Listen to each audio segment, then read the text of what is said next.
All right, y'all. This thing is on. Yeah, it's on. Okay. 1 second. We can get started here.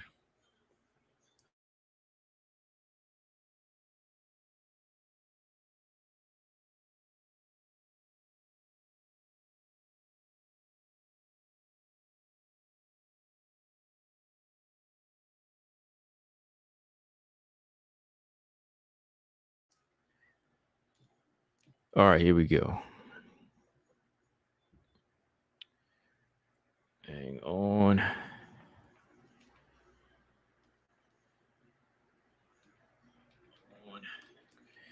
All right. Let's get into this thing, man. Let's start this thing off. I'll start here in a couple minutes.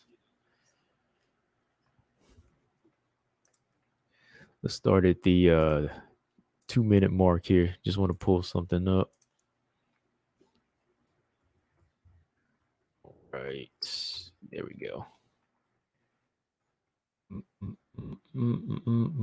Yeah, man. One of the craziest savage submissions in a minute, boy, for WMMA. I mean, last time out it was Cachoeira suffered that heat. This time Agapova fell victim to that RNC. Crazy. All right.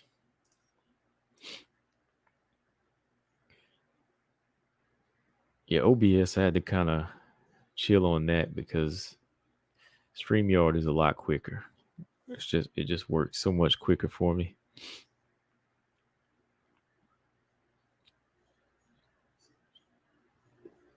All right.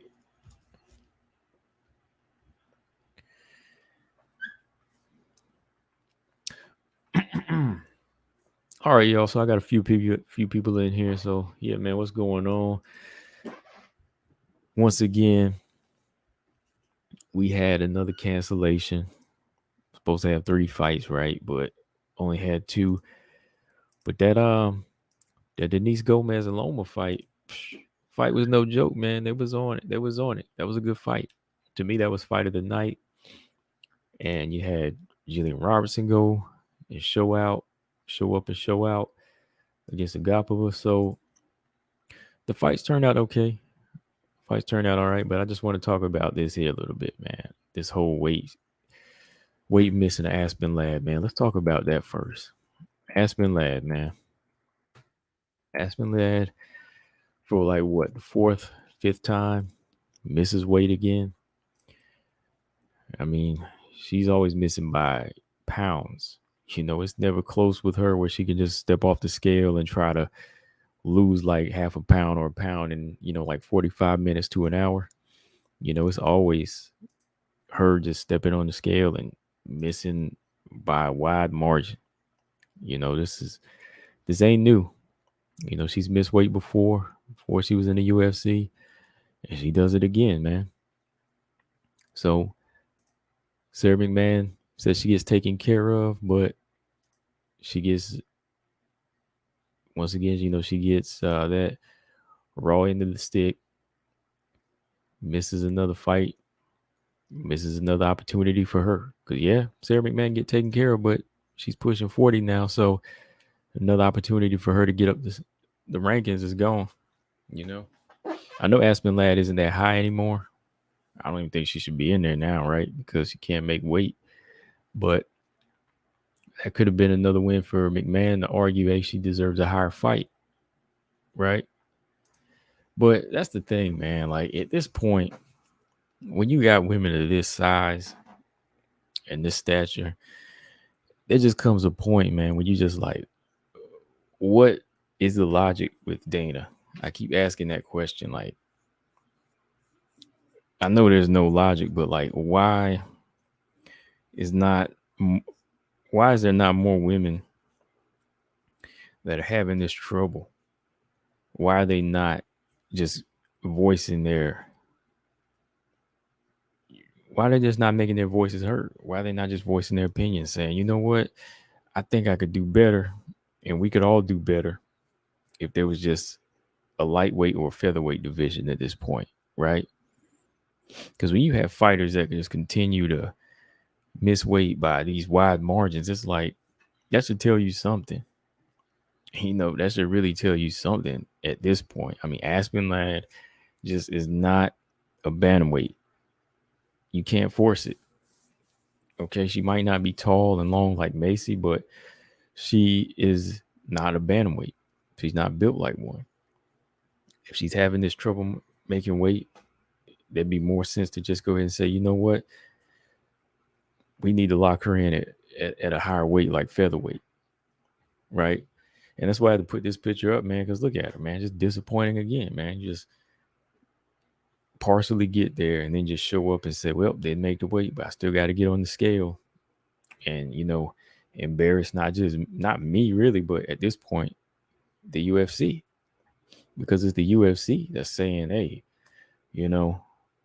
Aspen Ladd's a bantamweight. They keep selling Macy Chase on as a bantamweight.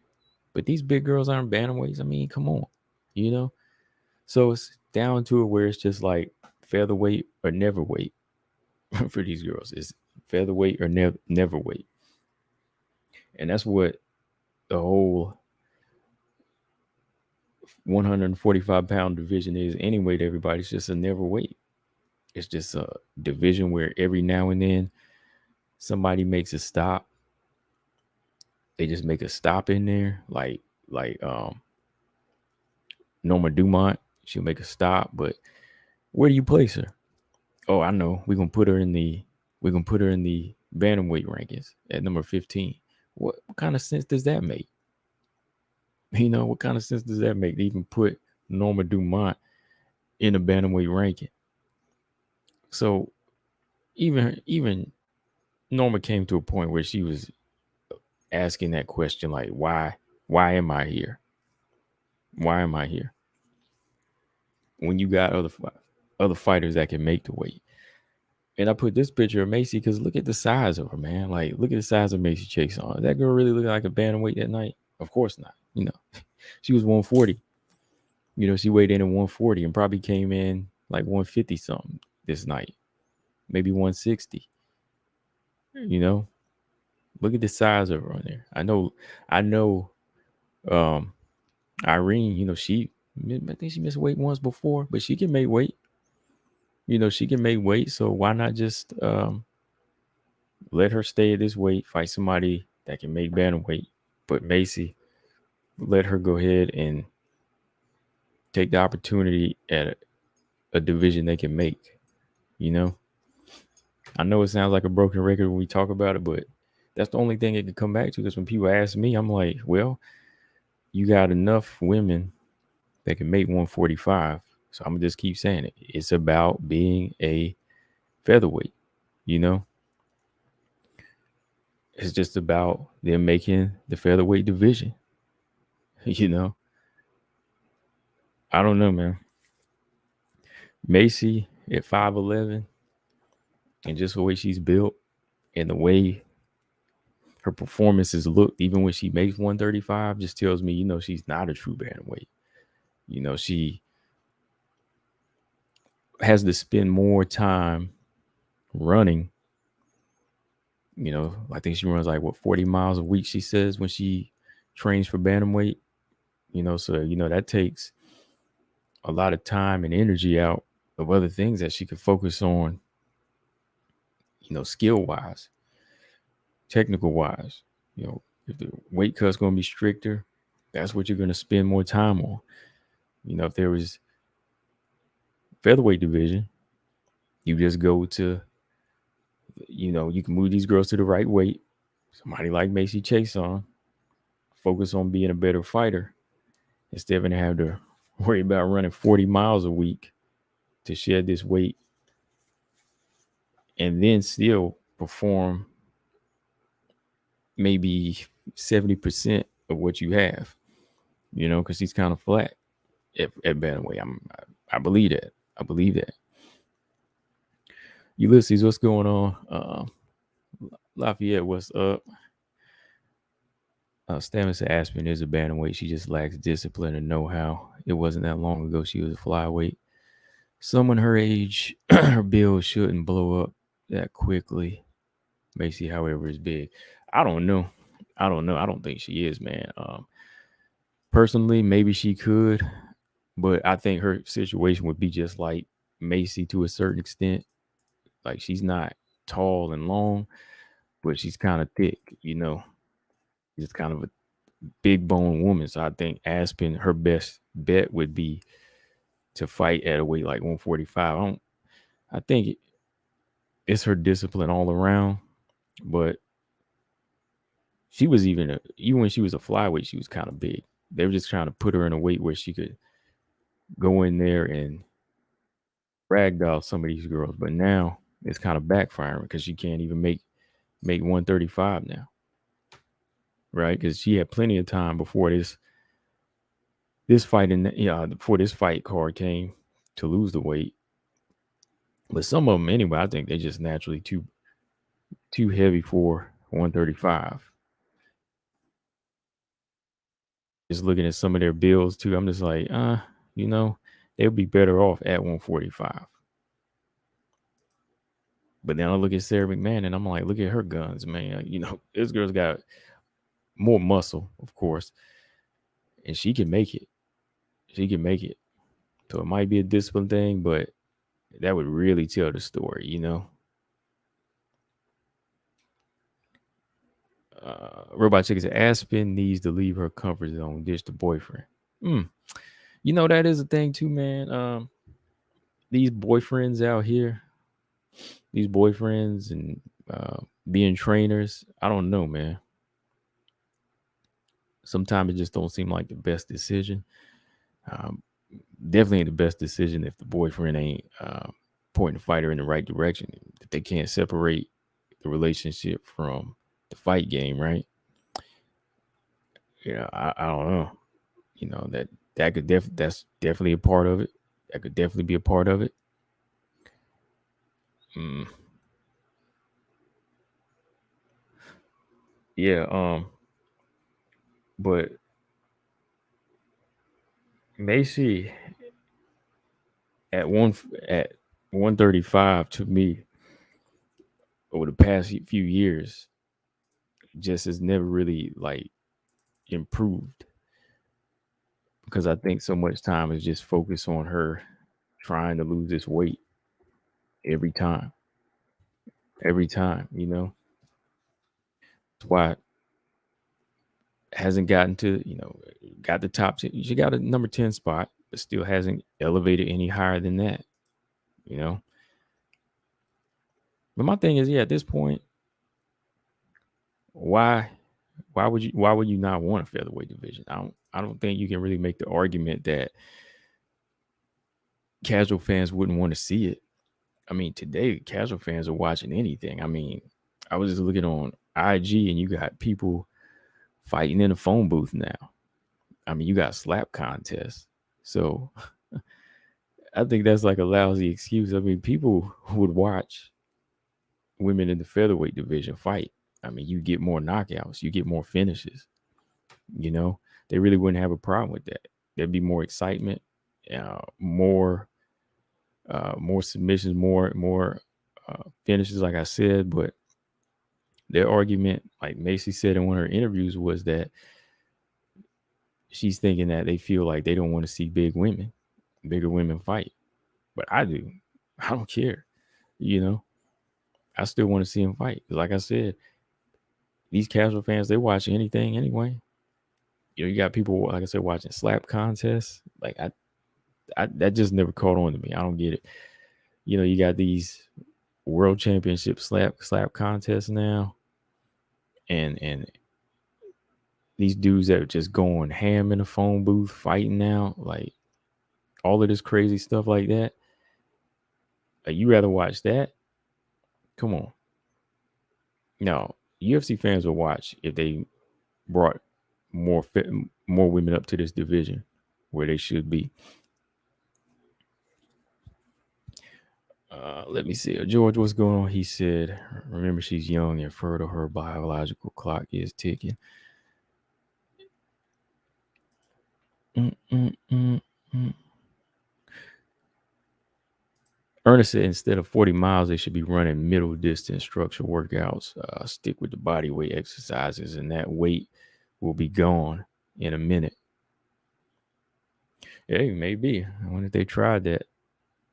Or maybe she just need to get the right team that can get her body in shape. Like a nutritionist that could, make it more so like a year-round thing. Because if she wants to fight at bantamweight, I'm thinking when you are this size, this is when it becomes a lifestyle. You know what I mean? It has to become a lifestyle where you have to make it you. You can't just always cut weight when it's time to fight. That's how Bernard Hopkins was as a boxer. He would always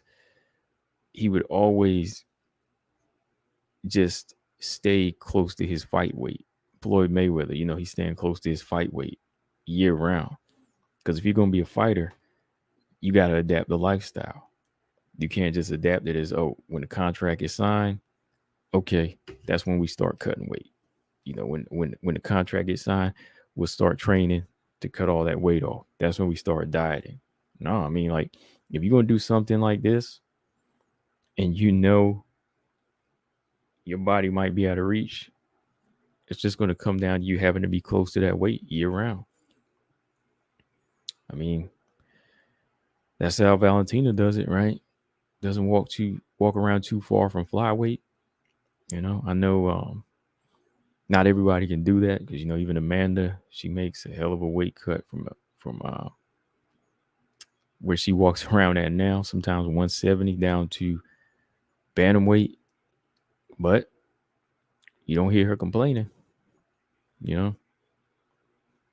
So it all depends on how they want to approach it. But all in all, I think, featherweight would be doable though, man, because I just hear a lot of women complain about it. Like, we could say it could be discipline with Aspen or her trainer, point the fingers here and there, but I think that it would just be better for a lot of them in general, because you hear more of them say they feel more comfortable here than they do going down to 135. So I think it's just something that they still just need to capitalize on. Like I said, I ain't ever gonna give my hopes so that they will. But hey, I can name more than 15 fighters that they could sign, combined with the fighters they already have to make a featherweight division. So it's on them if they just really want to do it. But if the women just could keep on trying to go down to 135 and keep missing weight, you're just going to have a mess. You're really just going to have a mess. Bunch of catch weight fights. Fighters coming in drained, passing out like Stoyarenko did. I'm worried about her on her fight coming up against Chelsea Chandler. They might wind up bumping that fight up to a featherweight fight. Because if Stoyarenko have trouble making weight, she might wind up looking bad on the scale like she did last time, and they had to drag her up out of there, right? Yeah, like Robot Chicken said, hit the like button. Hit that like button. I got like 15 of y'all in here. Hits that like button before we jump to this next topic.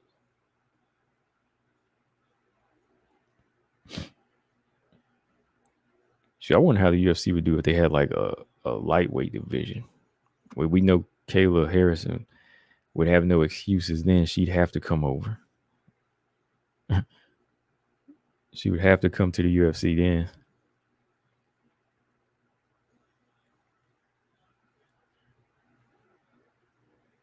Hang on here. Just looking at something here. So I wanted to pull up this interview here with Jillian Robertson. I want to talk about Jillian here real quick. Okay. All right. So, before I talk about Jillian, man, I feel bad for Maria Agapova, man. This girl right here, and another hard loss. Went 2-0 this past Saturday. I mean, who picked Agapova? Let me see. Robot Chickens, did you pick Agapova? or did you ride it out with Jillian? Somebody, I don't think anybody did. I don't think anybody did. And that's kind of bad now because it wasn't too long ago. A lot of people were riding high. I was one that was on the lookout for Agapova and said, she does have some skills, but I could never just like put her on that list that she's a threat because I was already seeing the mentality and the discipline and the lack of a ground game. Okay, you had Jillian. All right, Marcus Bell, what's up? I already kind of saw that with her. That's why I was kind of holding back. I never threw her up there with like Tyler or like Aaron Blanchfield even. There was still something lacking about her, But going into this fight here, man, and knowing what level Jillian Robertson's on, I was just like, you know what? Jillian should have this. Jillian should have this because she's just relentless, even though she's not like this powerhouse. Jillian just don't quit. Jillian just does not quit. She keeps trying. Doesn't have the best striking hands. They're not there whatsoever. But when she gets hold of you, she keeps trying, and that's really what the fight was about. Who can use their strength the best and just keep pushing? And to me, Agapova had it looking like her fight. With the number of strikes she landed, on paper, it would have looked like, okay, Agapova was just outclassing her. But if you were to look at it, you would say, okay, she's landing strikes. But if you look at Agapova's face, you can see her starting to fold and the tides are starting to turn. Because even though she's landing these shots, Jillian is still coming at her. Jillian got the knot on her head, braids coming out, and she's still coming at her. Now, that's something I ain't going to recommend, which I'll talk about here in a minute. But Agapova was still, landing some nice, clean shots. But there came a point in that round, she wasn't really believing in herself, I don't think. She didn't really believe in herself enough to push through it.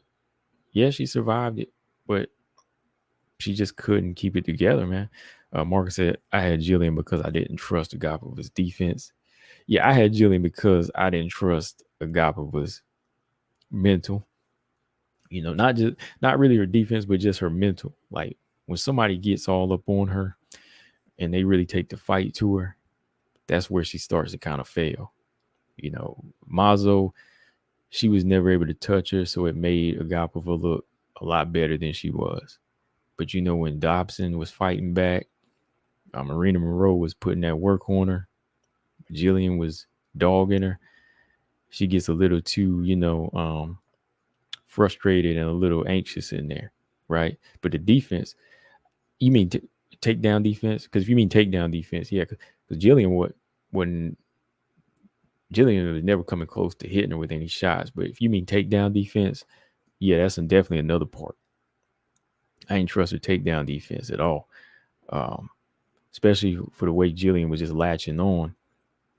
If she'd been working on her game, she should have been able to just like pull her off or just outmaneuver. But no, she was letting Jillian latch on like a leech and take her down, Robot Chick said, it's a shame I love Agapova striking. Yeah, I'm I'm a striking fan, man. I'm a striking fan. My favorite fighters are strikers, but I love these grapplers too. I ain't gonna lie, I love these the girls out here that can grapple. I love that too. But Agapova's got good hands, man. Like when she lets her hands go, it's fun to watch. Some of the punches she throws or high kicks she throws, she's definitely a good technical striker when she can hang on. But man, it's just like her ability to put it together. She like Andrea Lee almost, But the worst part is she's on a lower level. She's like an Andrea Lee without the ground game.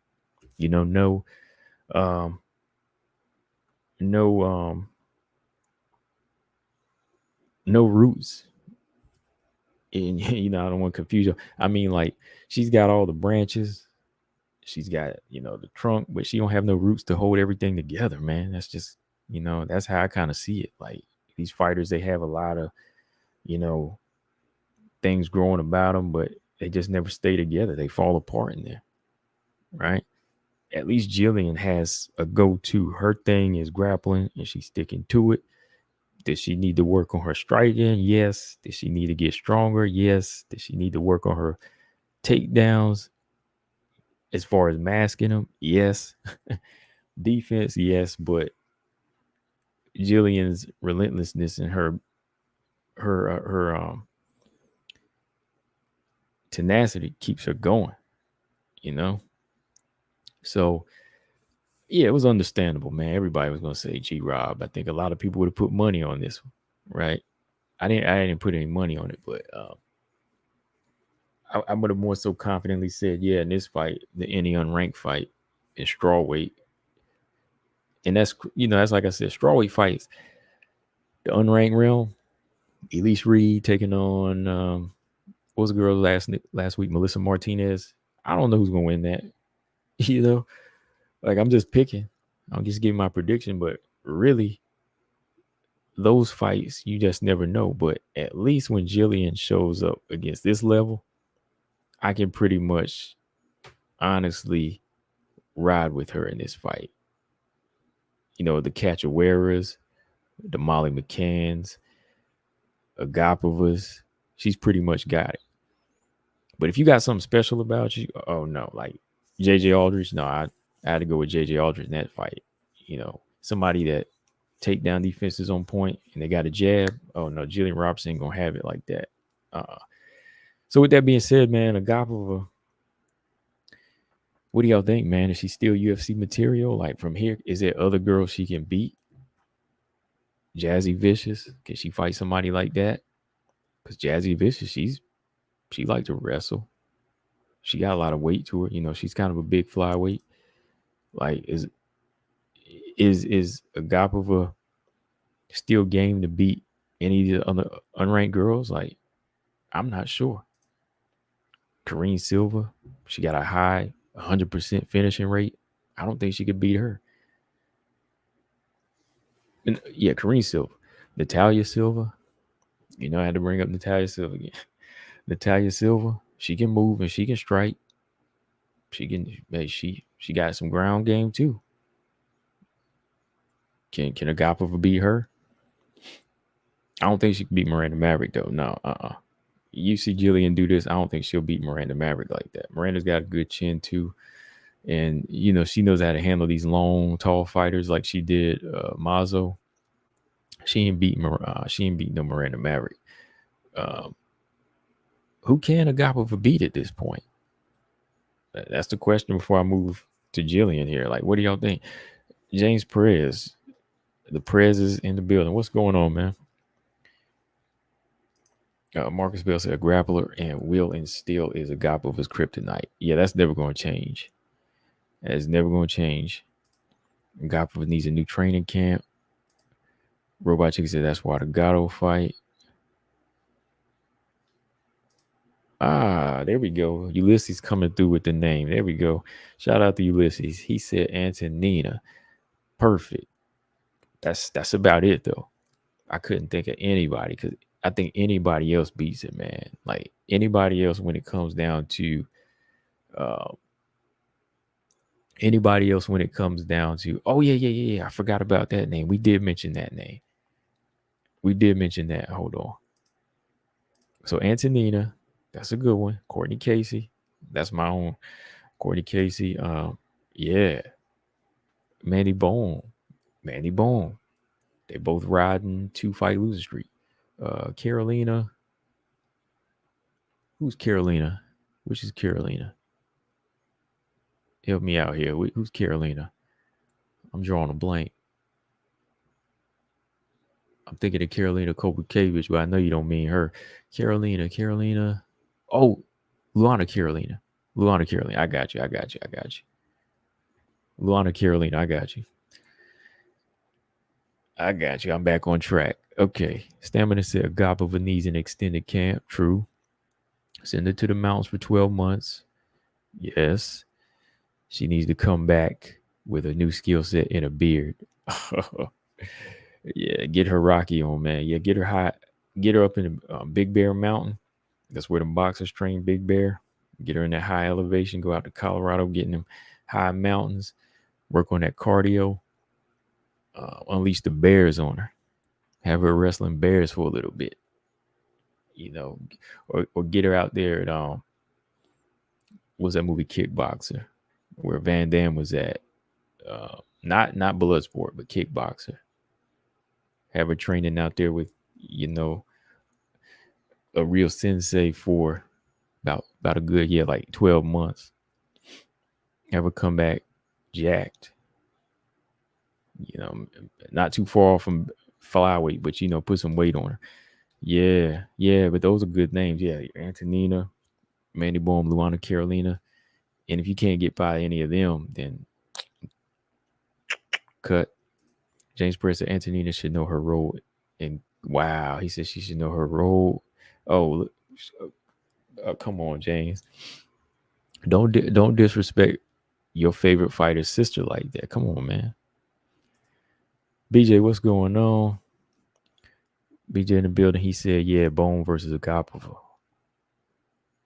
Yeah, that's the fight to make.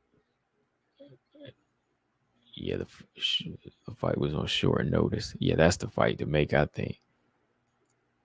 MMA Art said Agapova versus Mackenzie Dern. You trying to get her killed, man. You would give Dern false confidence. If Dern come in and beat her, she gonna think she a real flyweight. Don't do that.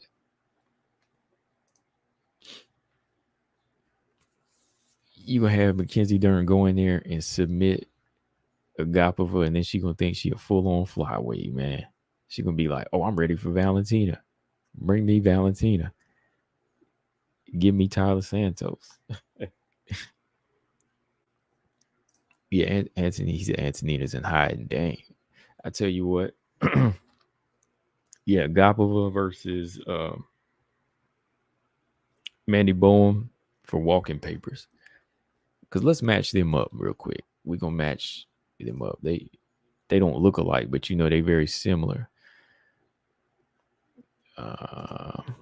Agapova is on a 2-fight losing streak. She's 25, 5'6", 68.5-inch reach. She's tall and lanky. And let me see, Mandy Bohm. Let's take a look at Mandy Bohm here. Mandy Bohm, let's see, 7-2, 33. 33, a little bit older. 5'7" with a 71-inch reach. A little bit taller and longer, just a little bit. Also on a 2-fight losing streak, the Lipsky and Victoria Leonardo. Okay. That's the fight to make then. That's going to be a good striking fight. A good striker's paradise type of fight. Agapova won't have to worry so much about being taken down. I think she can move. Keep the girl chasing her. Mandy Bohm might want to use the ground game, but she'll have to be smart getting in because might get caught one of them head kicks.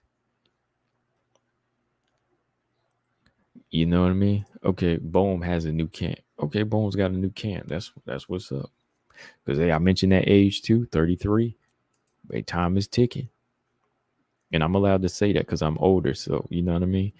Hey, ain't no kids. So, we ain't neither one of us kids. So, I can say it. Hey, you 33. It's time to grind.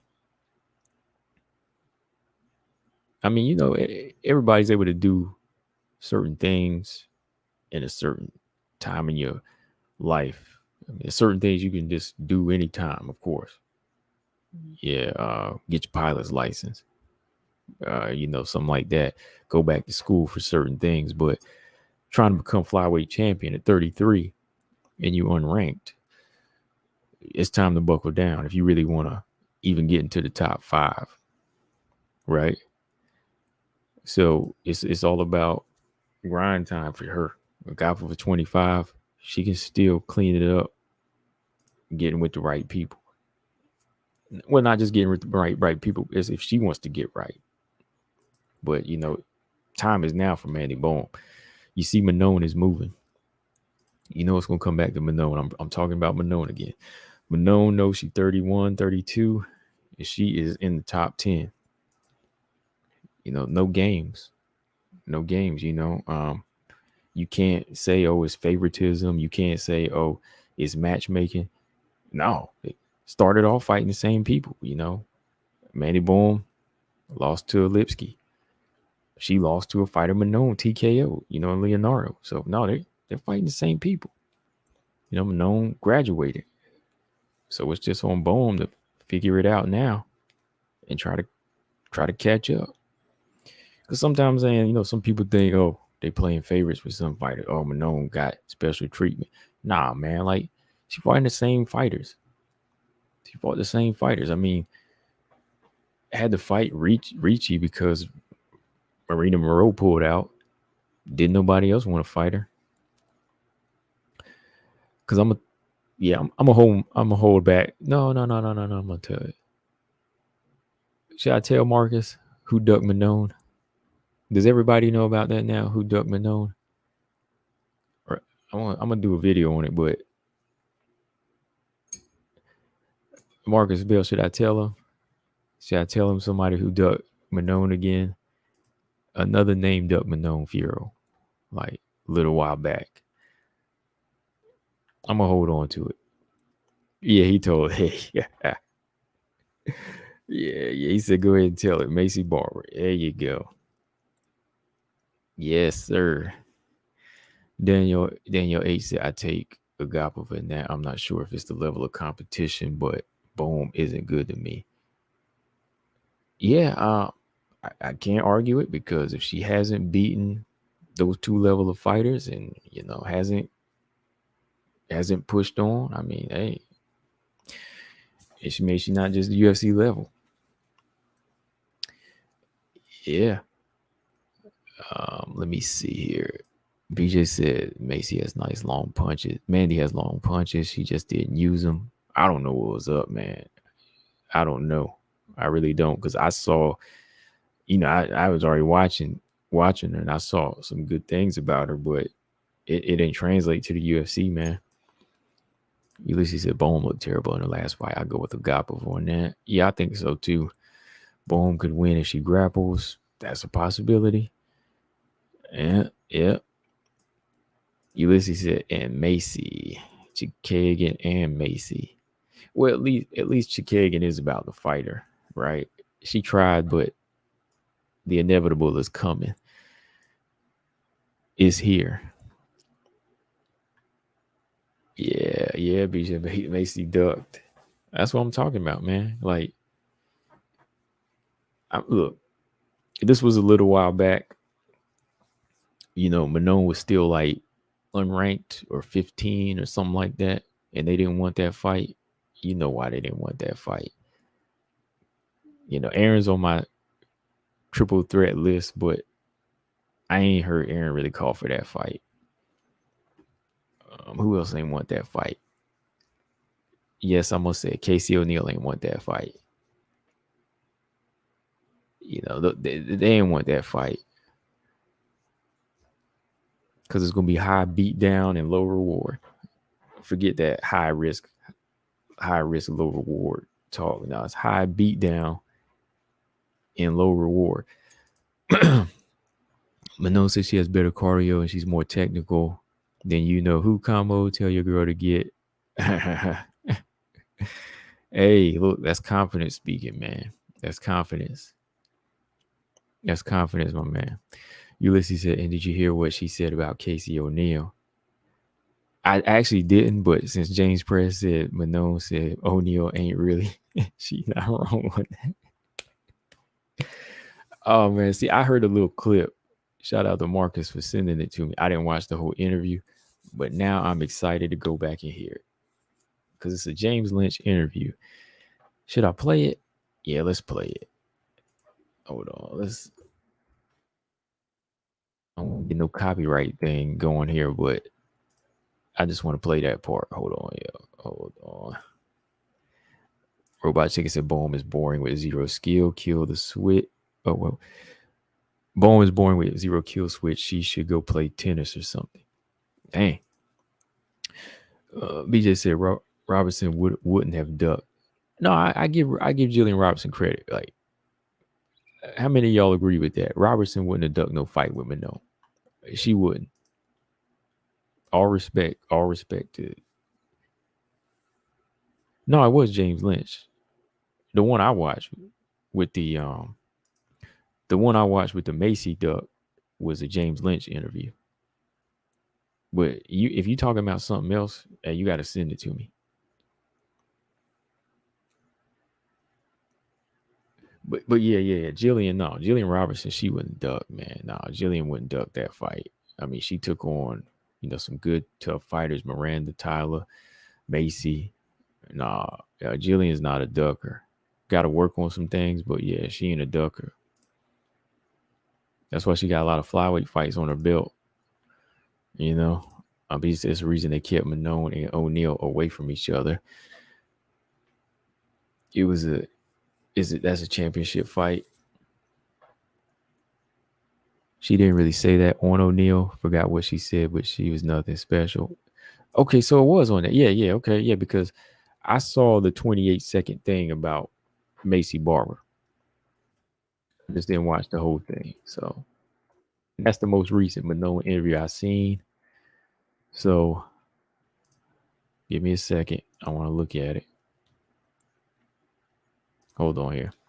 When I was a rookie, I think my second fight, some discussion about the fight was, we're talking about the fight against Macy, and I remember her camp, not truly her, but her camp don't take the fight. So if I can take her in my second fight, I can take her anyway. Oh, she wanted her in her second fight. Yeah, like.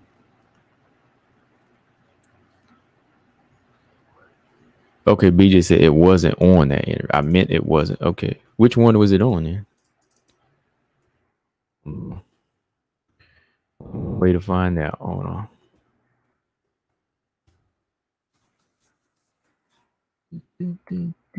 She did an interview. Let me see.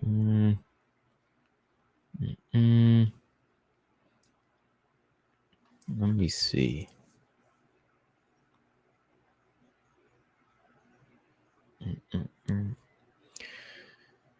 Okay, B just said it wasn't. Hold on, I'm gonna look at myself here. Casey O'Neal style matchup. Okay, again. Aaron Blanchfield fighting Mom. Okay. There it is. Yeah, it's James Lynch. There we go. Hold on. Casey O'Neal, I know she's injured right now, but she's another rising prospect like yourself. A two-part question. Number one, what do you think of Casey's rise in the division? And number two, do you think it was BJ. Put the, put that, put it down. I know what you probably smoking on right now. Put it down. It was BJ. I found it. So go ahead and put that, you know what, down. I think you two will fight ever. La même question un peu que pour Eric, ça c'est la première question. Je pense d'elle en tant que fighter, malgré sa blessure. Et deux, est-ce que tu penses que vous allez vous affronter Je pense qu'elle a fait un très bon début aussi à l'UFC. Après, elle a perdu des rounds. Moi, j'en ai pas perdu. Mais si elle continue à progresser, pourquoi pas l'affronter après avoir pris la ceinture, je pense. Yeah, I think like me, we do a very good beginning. We've seen the 3 or 4 first fight, but I don't lose any round, and she loses some. So it's a difference. But I think if she get up after her injury and she's good, 1 or 2 good fight, we can fight together. And one more name. Oh, okay. She said basically she ain't lost no rounds. Manon said I didn't lose any rounds, but she lost some rounds. But she said let her get like another 2 fights, and she said she would fight her. See, she know the level. She knows. See, Manon know what's up. Like Manon said she fight her. She said let her get up there, and she'll fight her. But she said, hey, her skills are better. She said, I never lost a round. She did. Boom. I know that's going to bring up the smoke now. I mean, y'all heard it right there. Take it how you want to take it. I'm going to go back and watch this interview, though, man. Let me see. James said, I understand French. She said she had a good start to the UFC, but she lost some rounds, and I never lost any round talking about O'Neal. Yeah. They had the translator too, so yeah, you're pretty much on point with the translator, James. Cool. I don't know, James. I might need to get you to, if I try to get a Manon interview, I might need you to be the translator.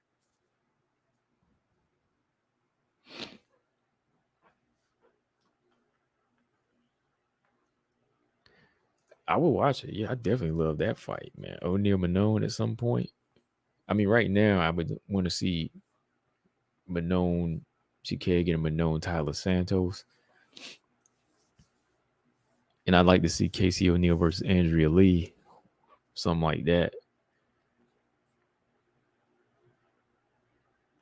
Zalman, what's going on? He said she lost one round to Maya on one judge's scorecard. I don't think she lost that round. I don't know how they did. They didn't get every round to Manon. I had it 30-27. Yeah, I did say something about that right before. Yeah. I haven't really been in interview mode, but yeah, if I ever do, man, I need to reach out to you. I tell you what, James, do this for me. Hold on. Yeah. This is for any James. Send your email here. All right, James. Well, email me here, James, just so I have your email, just in case anytime you want smoke, anything like that. You know what I mean?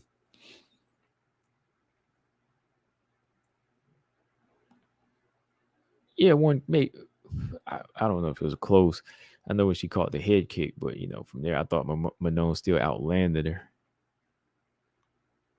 Ernest said Manon's going to decision Valentina. Hey, hey, I mean, not gonna. I wouldn't be mad at that result. Not at all. I got about 15, 16 of y'all. Make sure y'all hit that like button before we jump to couple more of the things here.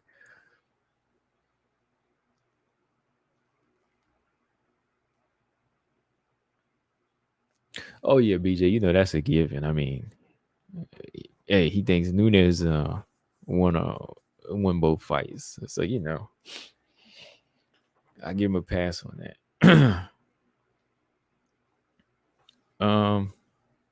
Oh yeah, as far as Jillian Robertson goes,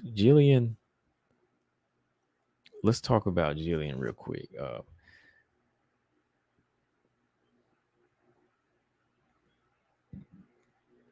Jillian says she wouldn't mind moving down to 115 for her next fight.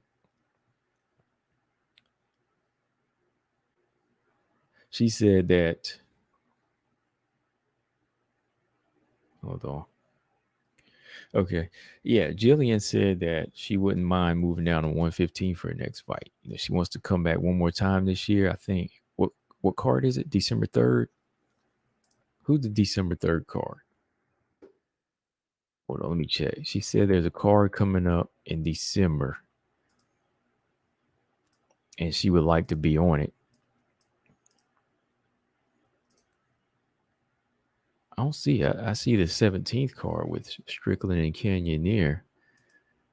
But yeah, she said she would like to be on the December card, right? And I think her trainer said that 115 would be a target weight for her. And she said she'd be cool with that. She said she would be cool with that move. So that's an option out there. Like, what do y'all think? I mean, we just said don't get scared if Robertson puts a streak together. Don't be scared or don't be surprised. I don't know, man. Like, I don't know if the weight would make a difference.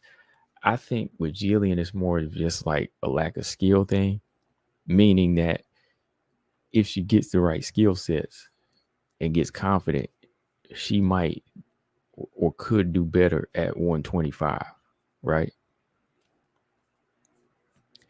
James, did you send your email yet, man? Did you email me?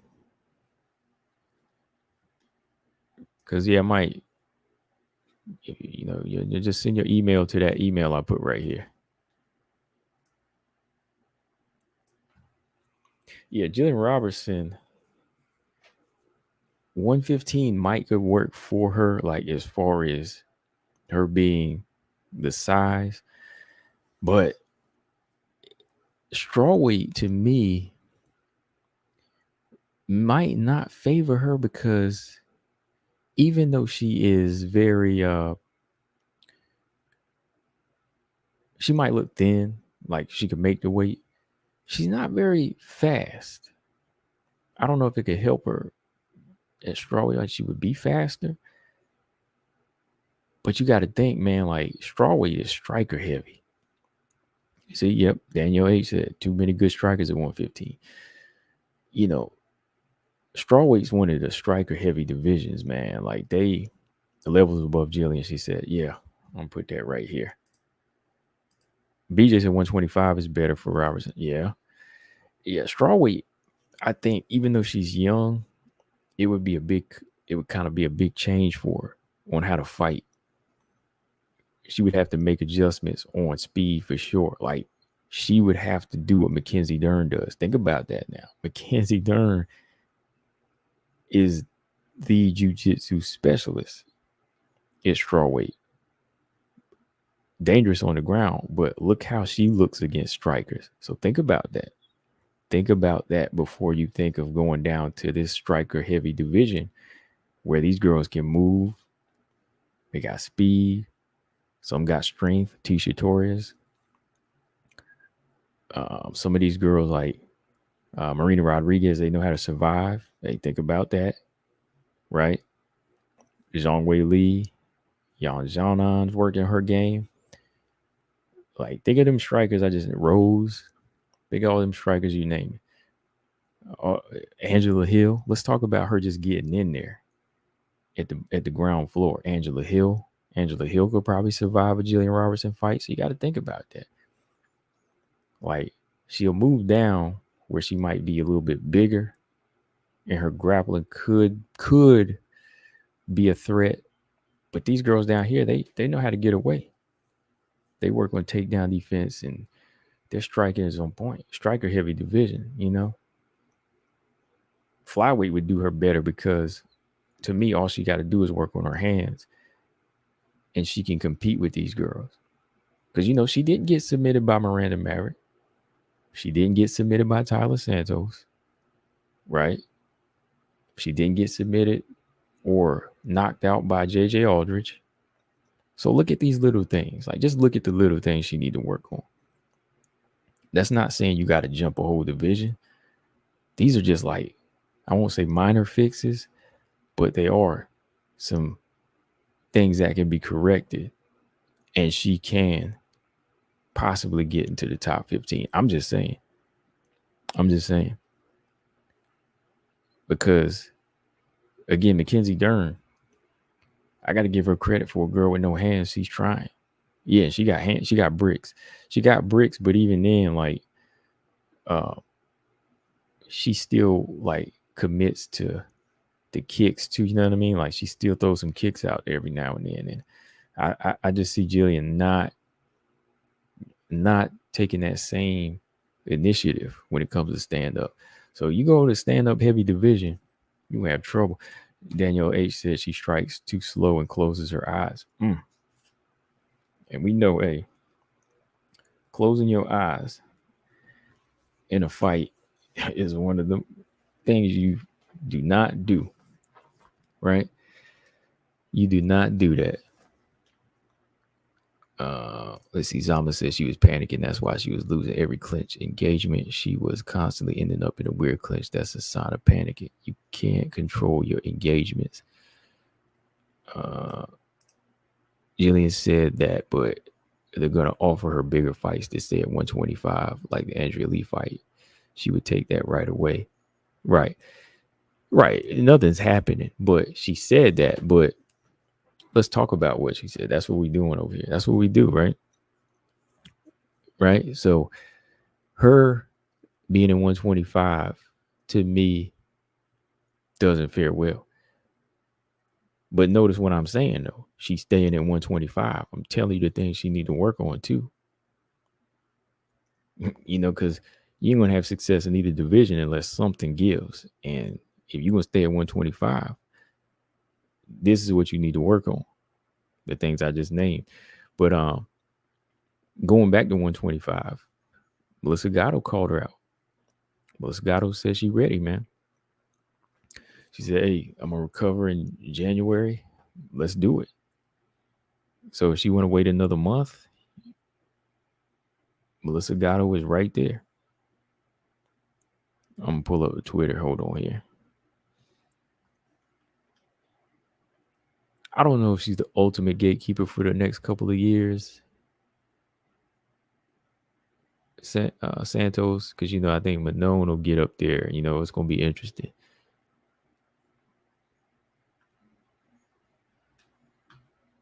Let me see here. Daniel H said Jillian's takedown entry wasn't that good. Almost placed the last minute bet on Agapova until I saw that Jillian took her down at the end of the round one. I knew she would get her down again in the second. Yeah, the fight, the ending was vicious, but that first round was something to look at. She was eating some heavy elbows to the head, to the ear. First word that come to mind, groggy. Every time I thought Jillian looked groggy, man. She just looked tired, like from those elbows, but she hang in there, man. She was hanging in there. Hold on, Melissa Gatto. Yeah, Melissa Gatto said, congratulations on your victory, Jillian. But if you know this fight would have been different if we had been in it. See you soon. How about UFC Rio in January? All right. I don't really tweet, but I'll retweet that. Yeah, let me go ahead and retweet that. Congratulations on your victory, Jillian, but you know this fight would have been different if we had it. See you soon. How about January? And she said, I'll be back.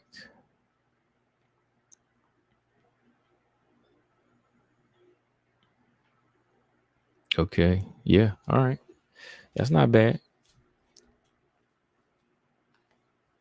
Yeah, let's talk about that choke a little bit. Yeah, the choke to me, BJ, I was right, man. BJ, her arms went by her side. Like she never really fought. She never really fought to get out of the choke. I watched it again and she reached up maybe like once. And it was just kind of like out of reflex, but she was flexing her neck and her arms were like down the majority of the choke. And to me, he could have stopped it right there. Like after maybe 3 seconds in, let me see, 3-4 seconds in. Yeah.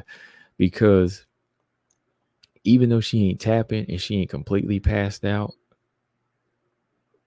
it's like her mind just was fogged out. Like her mind was just completely foggy. And sometimes you have to save the fighters from themselves, to me. At that point, I think you just got to save the fighter from themselves. Like they ain't got to completely pass out if they don't want to tap out. But if they ain't showing any signs of wanting to get out, you got to help them. And I mean, she was biting her tongue too. Like she was biting down on something. That was her tongue because it wasn't her mouthpiece. I mean, the girl was convulsing and spitting up. So some of that could have been avoided the minute, the second he said, oh, okay, like her eyes are crossing, veins popping out of her head. She don't want to tap, but you know what? I'm going to stop it. Just stop it. Hold on, let me read it. James said Manon and Santos will both keep the gate closed, secure like no other has ever been locked ever before. We'll have 2 solid pit bulls that'll keep that gate shut. One of them might have that belt. That's all I'm gonna say. Daniel A said they were kind of bad. Somebody mentioned earlier she didn't even try and fight the hands. She was just cracked. We just said that's what happens when you get choked by a choke dealer. They were kind of bad. Somebody mentioned earlier she didn't even try and fight the hands.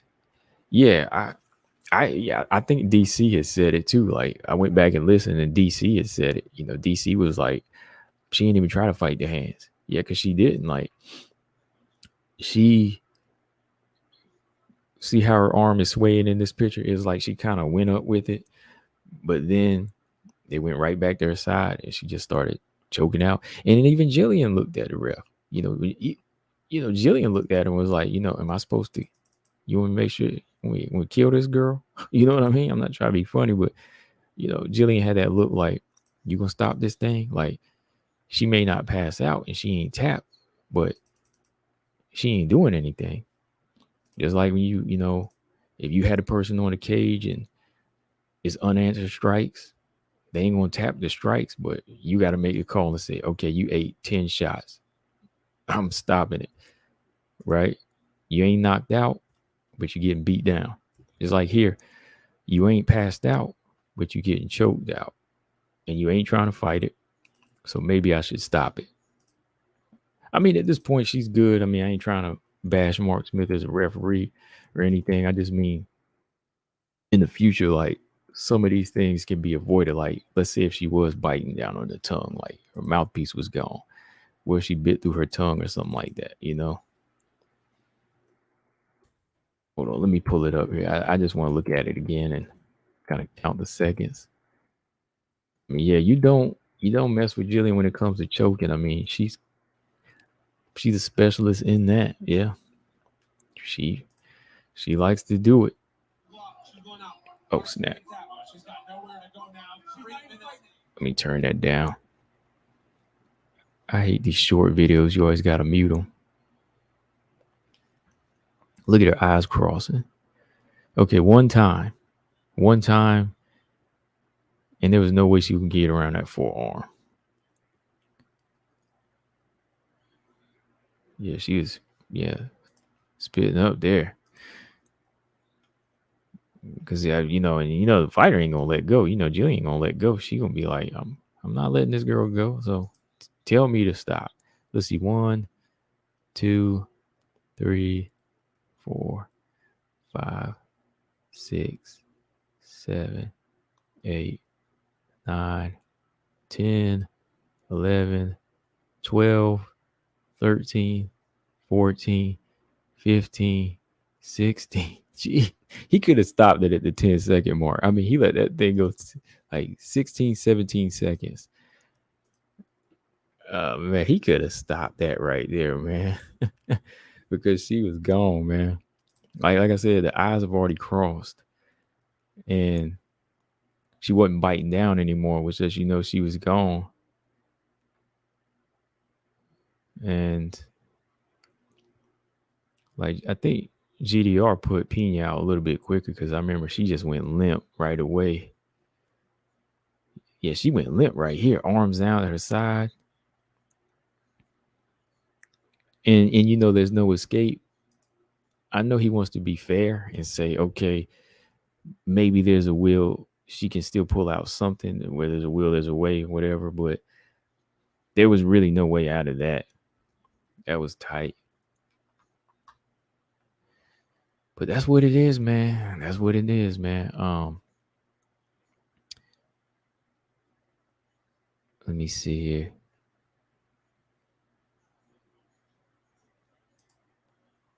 What did you say?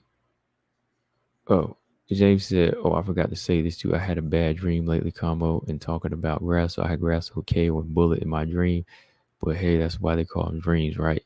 Yeah, that's never going to happen. You know how many finishes Grasso has in the UFC, James? 1 submission. So I don't think that's something to worry about. I mean, if the day it happens, we're going to call Valentina glass chin because Grasso ain't knocking anybody out. I think last TKO she had was in Invicta or before Invicta, but she ain't had no stoppage wins in the UFC. put hands on Karolina Kowalkiewicz, but couldn't knock her out. JoJo was her first choke out. But again, that's choking out. But when it comes to power, no, she ain't knocking nobody out, man. If day she knocked Valentina out, I'm going to be on you, man. I'm going to be on you for having that dream, and I'm going to be on you. I'm going to call her paper mache chin. If that happens. We know it won't, though.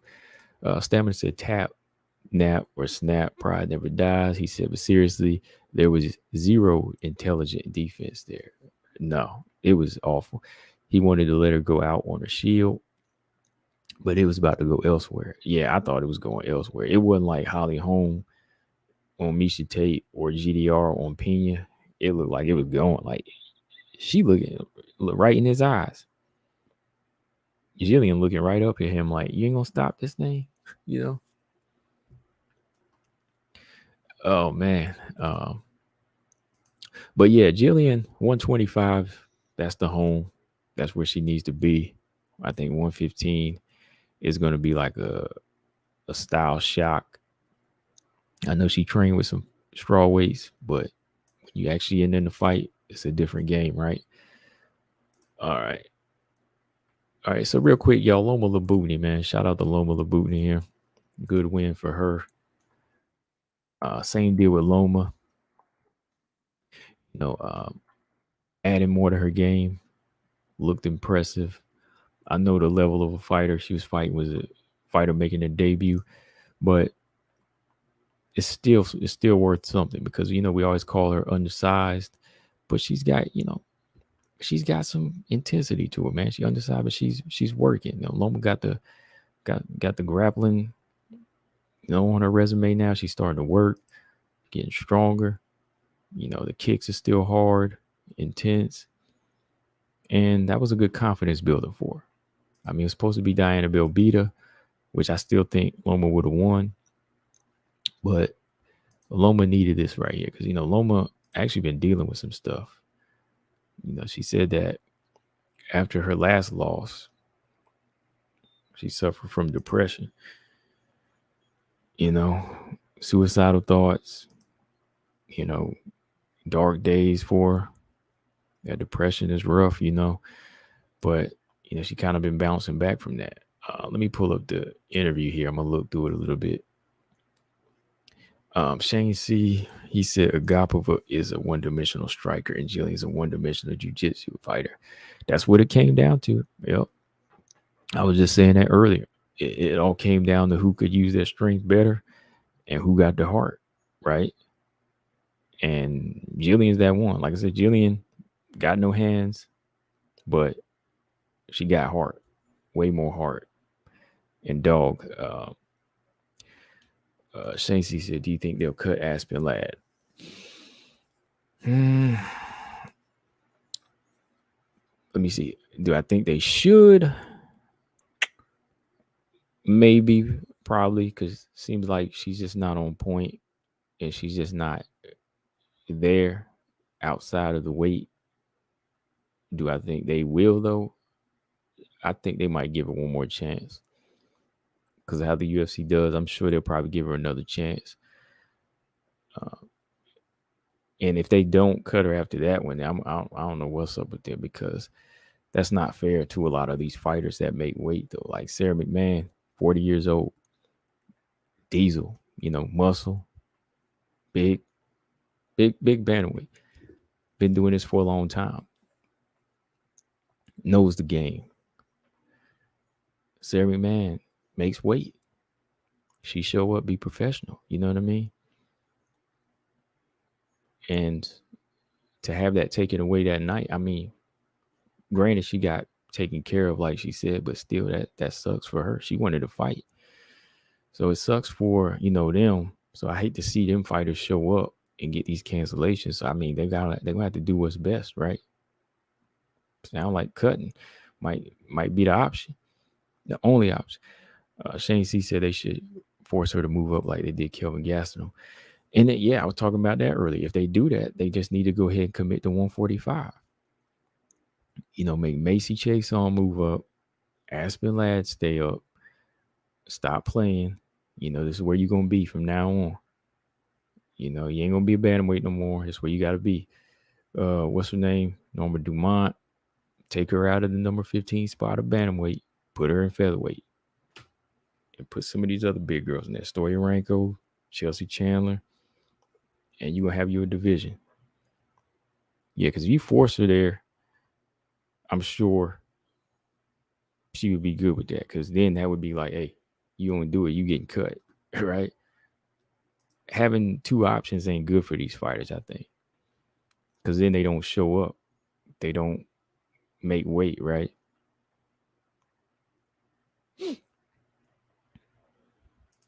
Zama said, one day before a fight, I saw an interview with Agapova when she was going to fight with a knee injury. I hammered Jillian in. Yeah, she said something about about the surgery deal, not having surgery done, or still needing surgery. Danielle said Jillian is a real savage. If you can't beat Jillian, you can't beat the bigger monsters in the division. That's true. Yeah, once you pass that test, you can you good to go. And that's why you see Cachoeira still down there, because he got choked out. Right? High five, what's going on? He said, good morning. It's morning over there. A good night over here. It's like 9 p.m. Yeah, Loma has been dealing with some depression. I just pulled this article up here. She said, after her loss to Lupi Godinez, I went home, and it was a very difficult period for me because I had been suffering from depression. After that loss, I said to myself that was it. I was done. The reason I'm standing here today is because of my team and my family believed in me. They always believed in me, always believed that I would get better and get back in there. That's why I'm here right now. So, wow, man, like, you just never know what some of these fighters are going through, man. She said, I like to tell people that I'm suffering from depression and mental illness, that I am one of you. I know how it feels. I know how bad it is. I have suicidal thoughts. I hurt myself, and I know how dark and deep it gets. Wow. I didn't know that. That's crazy. Like, she just seemed like one of them hard fighters that can push on and just keep doing it.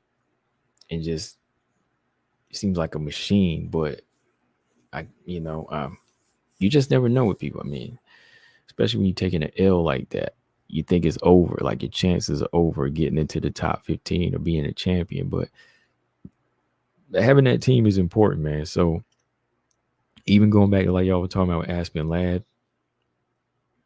having that right team that's going to push you and not push you down, it helps. Because I think, with Loma, if she didn't have anybody to talk to, you never know. She might have, I hate to say it, but yeah, you might actually see her trying to do that. But having the right team, they'll let you know, hey, it's not the end of the world. This is all that happened. It's just a loss. You can come back from it. I know she just graduated from school too, like, so I don't know why.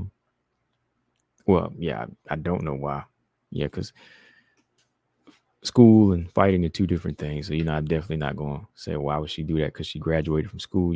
Like I said, just never know what type of mental illness these fighters are dealing with,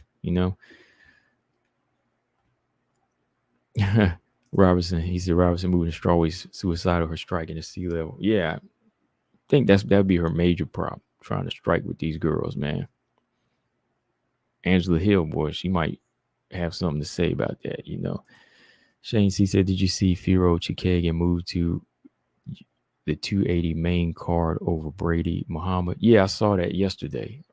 Yeah, that's good news. I was looking for Marina Rodriguez and Amanda Lemos, and I saw they took them off that card, and I got got a little disappointed. But then I saw Chikagan and Firo moved up to the main card. I was like, okay, so I'm gonna be on, do a fight companion for that fight. But yeah, that was good news. Put Manon on the main card. That's good promotion. I still wish Marina Lemos was up here though. Zama said, "Comment, did you watch Amram fight LFA?" I heard the results, but I didn't watch the fight. I'm gonna go watch it tonight because Amram won that vacant belt off of Loveth Young. Good submission, heel hook, I think.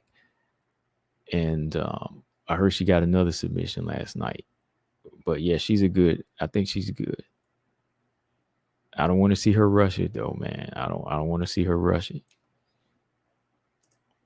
High five said, I'm happy for Loma. Gomez is a terrible fighter. And as a person, dang, she just walked out the cage after Loma was announced the winner.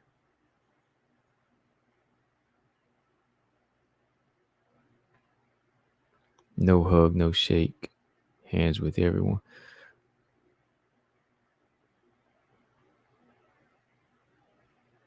Wow, I got to go back and look at that. I didn't even notice.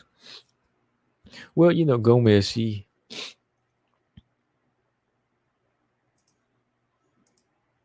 wow, I was thinking of something else. I don't know why I was picturing Godinez. I don't know when I saw Gomes. Okay, Gomes is a terrible fight. He said she just walked out the cage. That's her fault. I mean, she lost. It was 30-27. You know what I mean? It was 30-27. Zama said, watch UFC signing her for Dana White's Contender Series against another black belt, BJJ, and Dana complaining about lack of killer instinct. Right. And the minute she go in there grappling, he ain't going to sign her. He going to say she needs more experience. She fought like a 6-1. She didn't fight like a 6-1 favorite.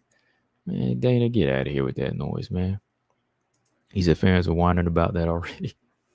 I'm still pissed about Teresa Blader, man. I am. I mean, I ain't like pissed, but you know what I mean. I'm disappointed in that one. And I ain't heavily disappointed, like crazy disappointed, because in the end, Zama, it's going to pay off for Teresa Blader because she's 20 years old and she got time to get more experience on her belt. Add to what she already has, this girl should be a monster in like 2 more years. High Five said, I'm 100% taking Manon. She's going to wrestle hard after she exchanges strikes, winning with Chikagan. Yeah, wrestling's going to be a big part. You're going to see, you should see her do some of the things Ebos did, but have more success with her being bigger and stronger.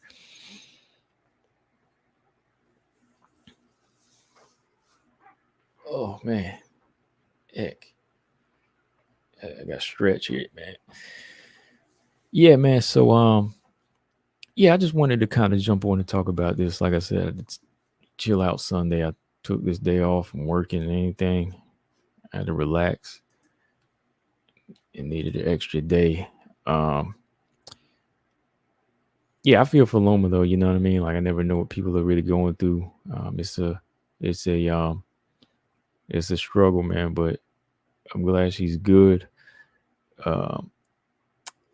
UFC 280 card. Yeah, I'm still going with Oliveira over Islam. Oliveira over Islam. I'm just saying, man. I'm gonna let y'all know right now. Oliveira is gonna get that fight. He's gonna get that W. Lena Landsberg and Carol Rosa's on this card. Caitlin and Manon, and that's it. That's it as far as the women go. That's it. Shane C said Manon just seems more physical than Chikagan. Chikagan is kind of soft body, and Manon is shredded. I think it's going to play a big part in her grappling. I think so too. And the thing about Chikagan is when she gets down, you take her down. She likes to play position. I think like bottom position, as far as trying to get you into that guard and try to go for an arm bar, or you should just sit there and let you stay in her guard. She got that long guard.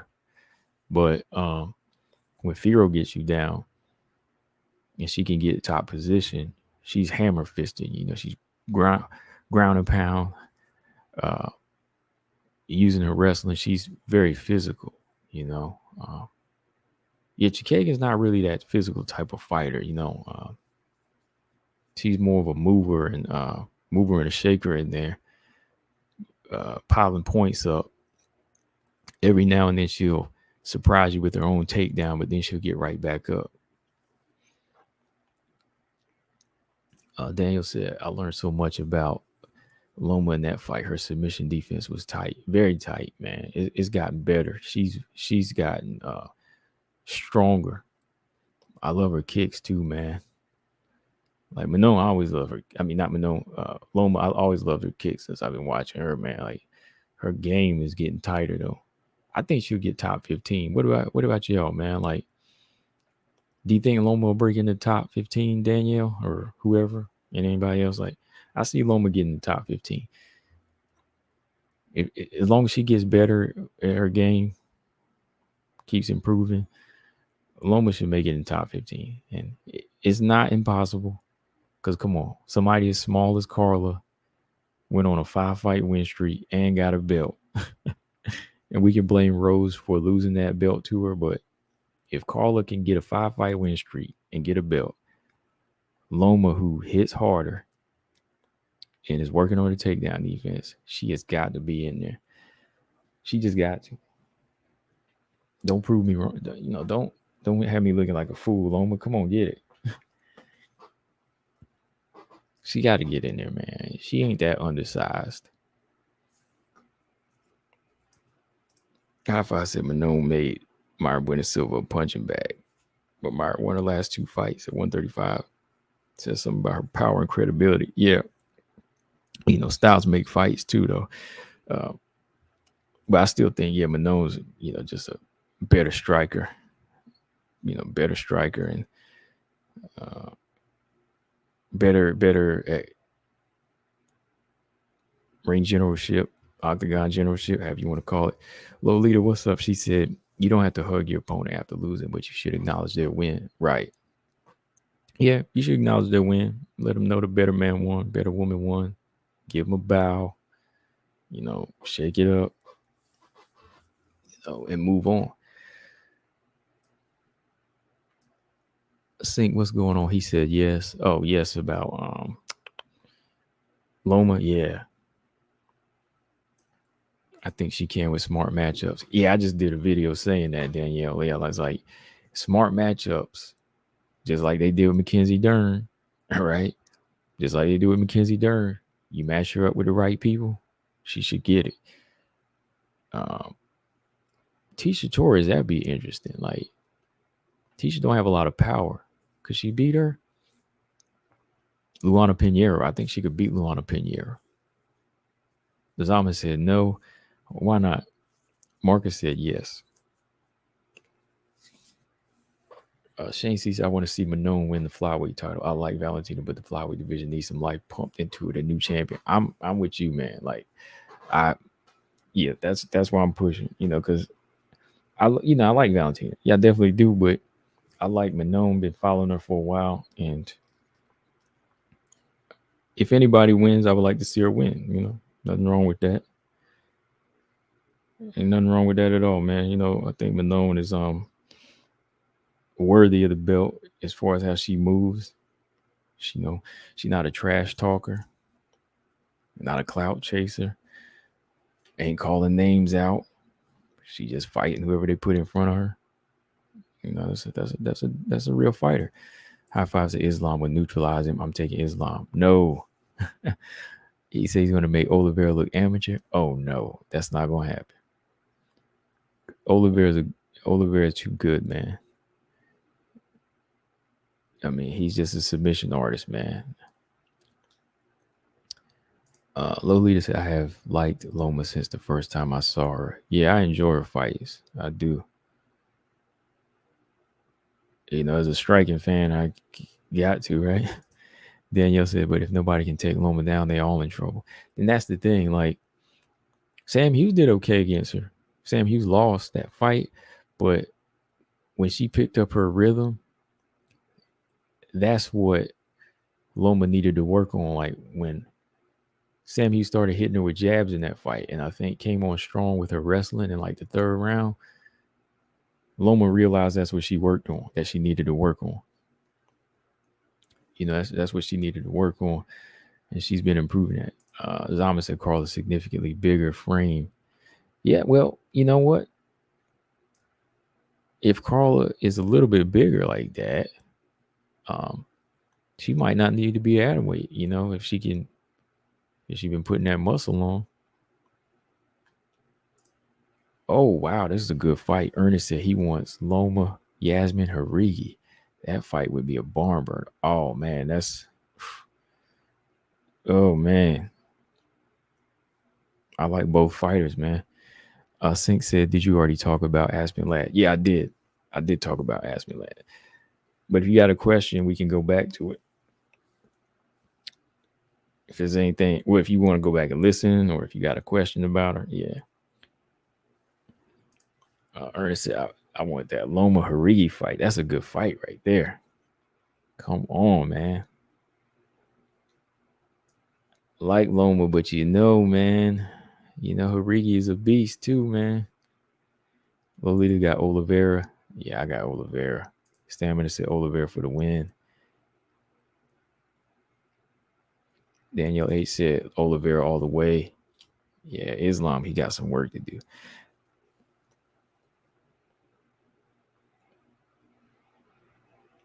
High Five said many people think Oliveira mauled everyone, but Islam is tighter than him. Not just mauling. I mean, his strike is better, man. He's got some good strikes too, you know. I think his strike is going to be a big part in this fight of marking up Islam, you know, jabbing him. Every time he tries to step in, he can use his uppercut. I think he just has the striking and precision with his hands just enough to get Islam's respect. Zama said Loma has no hands, only kicks and clinching. Yeah, I've said that.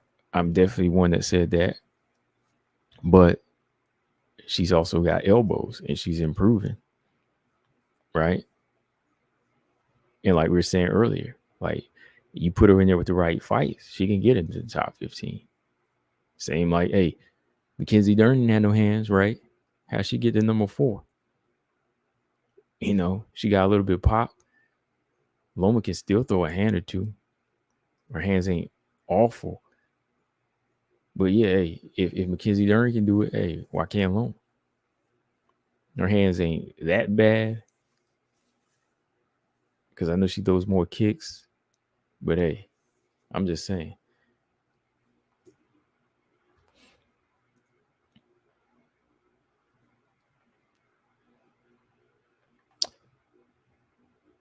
High Five said, I'm not Chinese, but I acknowledge greatness in people, and Whaley is one of them, other than Manon, Andrade, and Irene. Exactly. That's what I've been saying. Yeah, Stammer. Loma got the bows, the elbows. Y'all saw what that elbow did to Gomes, and anybody that get in the clinch is getting hit with them things. So anybody that tries to take this smaller woman down, they're going to answer to them elbows. They're going to answer to them bows first. And her bows are a little bit more precise and deadly than Mackenzie Dern's hands. Well, Mackenzie of old, like in the midst of Mackenzie, still needs work, but her hand game isn't. It's not dominant. Like it's not predominant in there. But she can fire something off and then mask it with the elbow. And everybody that wants to get in close now, where she's working on the takedown defense, they just get in trouble. Yeah, I just put a video out, you know, and a couple of names I said she could beat Luana Pinheiro, Jessica Panay, Emily Ducote, probably a winnable fight for her. That may be a good fight, but her and Emily Ducote's a good fight. Tisha Torres. Like, that's the higher level on that ranking that I think she would have a chance against. Yeah, Daniel A said, I can see Tisha Torres getting tore by low elbows, you know. It's possible.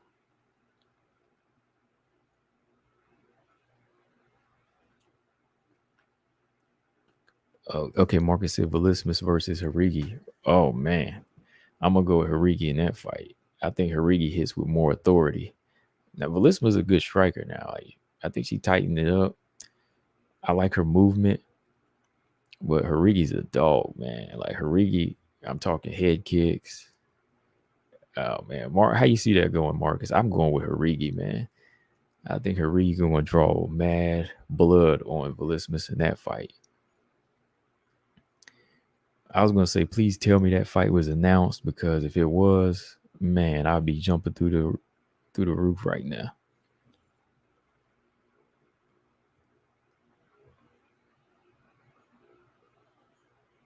Mark said he have to go with Yasmin. Yeah, I think the only way I can put it, Marcus, Yasmin is on a mission right now. You know, whether she was to get the belt, you know what I mean, like within it, or getting top 10 within the year, like she's on a mission. Something about the way Yasmin fights, she's on a mission, and the way she's moving, that girl's on a mission right now. Sarukian is a wrestling machine. He was a problem in takedown department. Oliveira, not so much. He's dangerous from bottom, but I trust in Islam's top game. I trust in Oliveira. I trust Oliveira striking, man, enough to hurt him.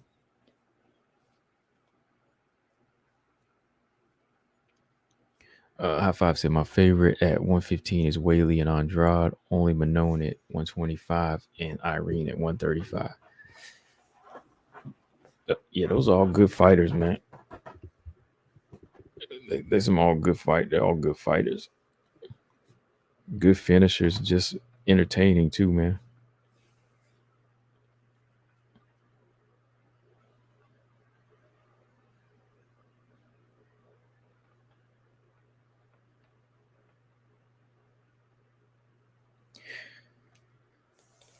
High Five said it's hard for Loma to move up even if she's ranked because of the size issue. I think she's gonna make it, man. I think with the right adjustments and the right improvements, I think she can get it. I think she can get in there.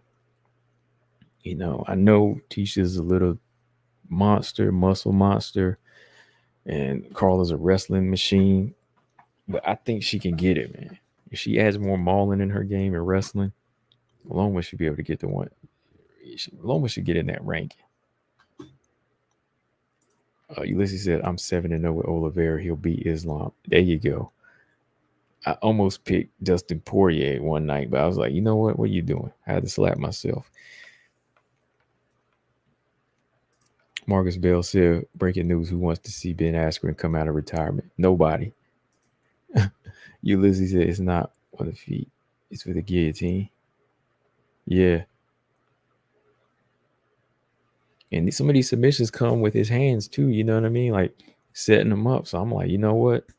Oliveira right now is the most complete fighter Islam is about to take on. I gotta go with Oliveira, man. To me, he is. He's the most complete fighter. Am I right or wrong? I mean, he's the most complete fighter he's ever faced.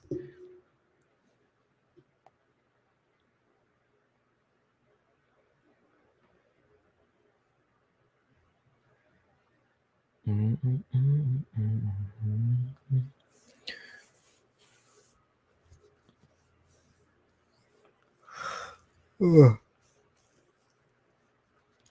boy, let me.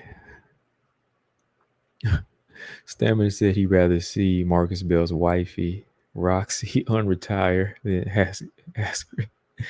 Lily said, "Are you going to place a bet?" I don't know. I don't bet very often on these, just because, you know what I mean. I'm not confident, but I just don't do it. But I might do it.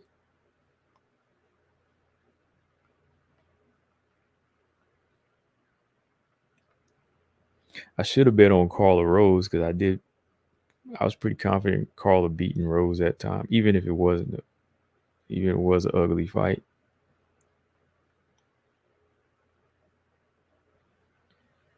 Yeah, I should have bet on that fight. I did know. Sink said Oliveira striking Defense is suspect. Other than that, complete fighter. Yeah.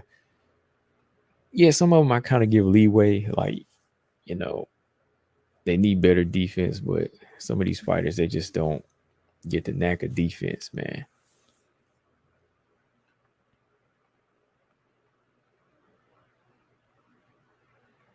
High Five said, let's bet I'm going to take Islam against all of you against Oliveira. Okay. And you get full bragging rights. If he wins, High Five, you get full bragging rights.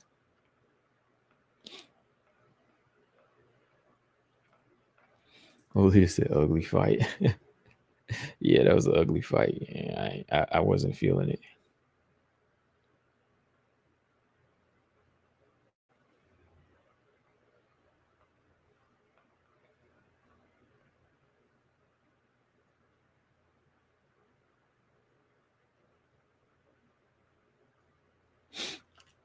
Okay, let's see.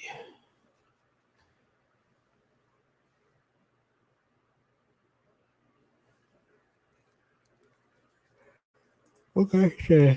Islam is a Khabib's level on the ground. Okay, but can he rock Oliveira? That's the question. Can he rock him? Can he get in that space like that?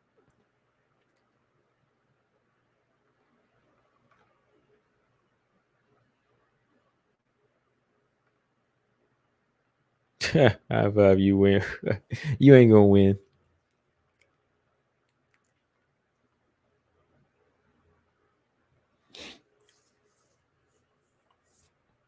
Don't count this guy out now. Oliveira's he's a mean guy, man.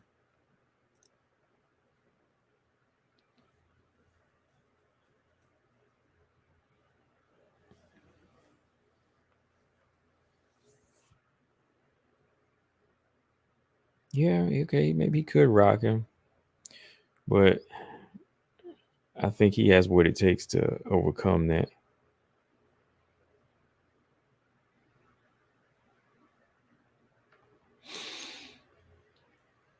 Islam will just take him down while he needs to rock him.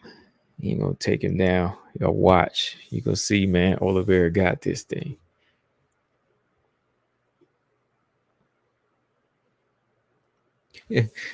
Yeah. That's what I'm gonna send you. Emoji cash High Five and a burger emoji. That's the only dinner you getting. Sink said he's too comfortable getting hit. The grappling threat will open up opportunity to strikes on the feet. Other than that, I'm taking Charles regardless. I can see Oliveira getting his own blood out there. You know what I mean? But I think he has the heart and the ability to get this submission if it comes down to it on the ground. Oh, okay, six said Oliveira's gonna get mauled. Okay, High Five. You got somebody else that stands with you. Islam is gonna maul him. Got another one that stands strong.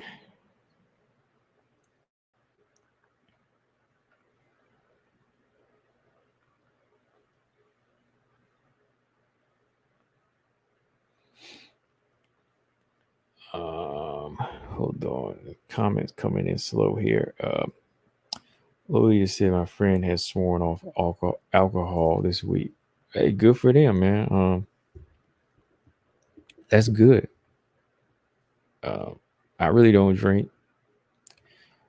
I'm a what you call a social drinker. I mean, I go out and have a drink, but I go years. I'm talking years without a drink. Like if somebody will offer me one at a party, I might take one, or if I go out, I might drink. Last couple of nights I went out, I didn't drink at all. So I've just never been a drinker. And if somebody can swear off alcohol, I mean, hey, I give them credit because I know a lot of people who, have drinking issues, and it affects them. But yeah, me personally, like, I don't even buy it. Really, I don't buy it. Heaviest I drank was just at a party not too long ago, and before that, it was like, almost like a decade. you know. Every now and then I'll do it just to. It's like an amusement park. That's all it is, one time, and I don't want to do it anymore. Yeah. Yeah, Six said he don't drink either. Yeah, I don't drink really. Like I can, like I said, if it's just to taste one, but yeah, I don't even smoke either. Yeah. Boring. Yeah, I don't smoke either. I'm boring.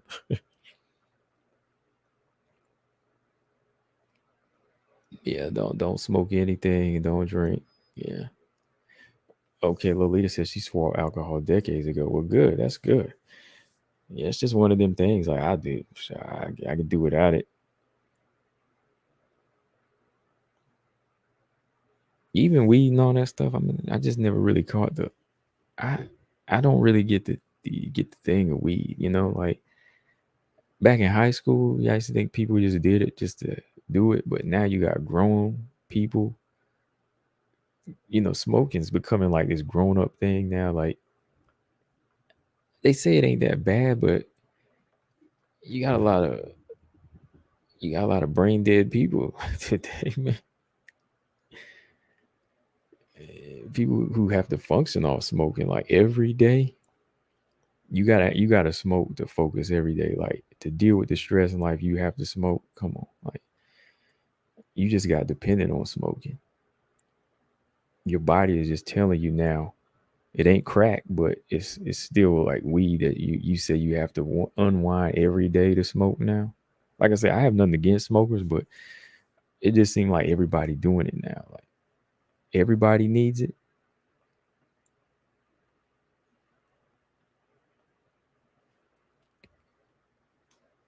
Oh, Lolita pot. Yeah, smoking pot, smoking weed. Yeah, like it just seemed like everybody doing it now. Like oh yeah, it's cool. It's just a fun thing to do. I mean, a lot of people still function well off of it, but it just seemed like there's still some long term things to it. Some people told me.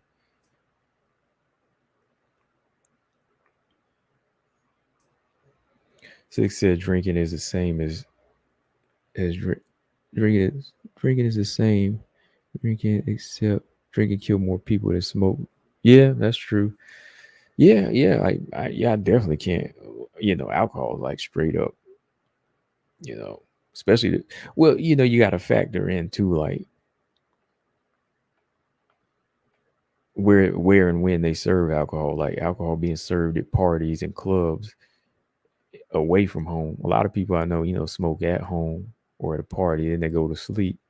But when it comes to drinking, half the time you drinking away from home, right? You're getting in alcohol, heavy intake at a party, wedding, and you got miles to go and you still want to drive home. Derek Bailey, what's going on, man? Derek Bailey in the building, man. What'd you think, Derek? Golovkin and Canelo. I watched it, but it was whatever. Sink said personally it was really addictive for me. Was doing it all throughout high school and definitely regret doing it. So, but to each their own. Yeah, that's why I say I definitely don't judge people personally. Like if they do it, I just mean as a whole. It just seems like when you see society doing one thing, everybody thinks it's right that everybody does it, and that goes with anything nowadays. Like everything is okay because it feels good.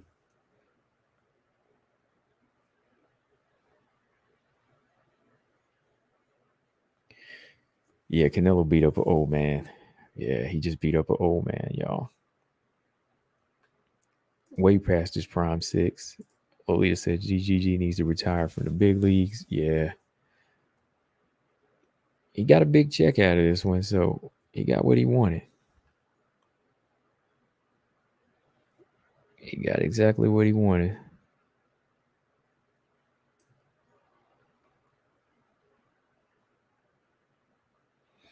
Sam said maybe he will, maybe he won't, but to say that he won't is to try to say he's defeated before the fight happened, and that ain't it. Oliveira will do it all.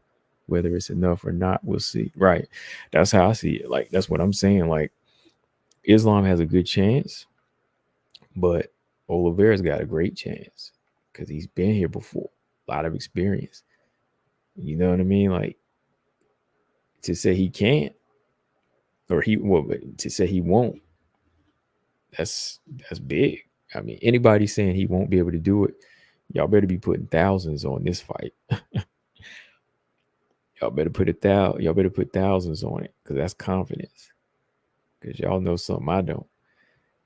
But I think got a great chance. Six said excessive eating is more deadly to your health than a casual weed smoker. Oh, definitely. Yeah. I mean, well, if you put excessive in both of them categories, excessive anything, it's bad. You know, excessive eating. Oh, heck yeah. You know, you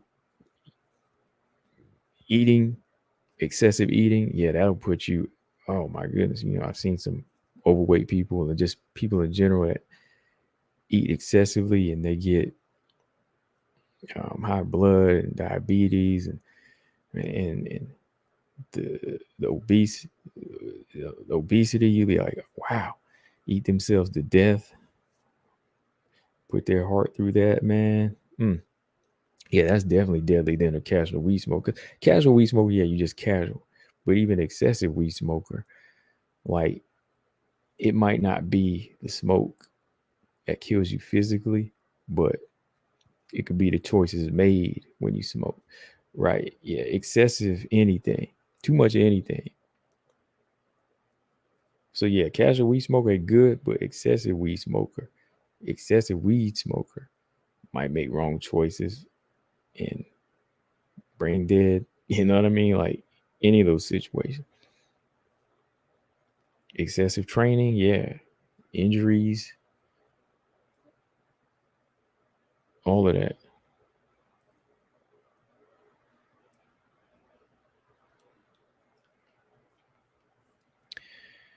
But yeah, let's see, got 20 of y'all in here. Make sure y'all hit that like button. I'm gonna close this thing out here in a few seconds. Some of y'all that came in, Sync, what'd you think? Manon says Casey O'Neill is not ready for a fight with her. Not in so many words, you know. She says she needs a couple more fights. Hey, I'll fight her. She says she's lost some rounds. Manon said I've won every single round. So she ain't ready for it. What you think about that, Sync? Or Lolita? Manon. What else did she say? She said Macy Barber turned down a fight. Her team turned down a fight with her. It turned out that fight, man.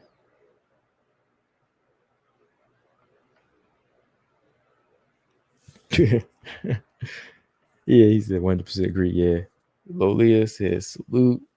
Yeah, salute. Appreciate you always coming through, Lolita. Always. Six, I think drinking is more dangerous than drink, but people tend to accept alcoholism more than we do weed smokers. Yeah, it's just in recent years weed has been accepted, but yeah, I agree. Drinking, yeah, again, go back to what you said. Yeah, I know way more people and heard more casualties of drinking heavy. That's why I was like, you know, I'm insane with that as far as, you know,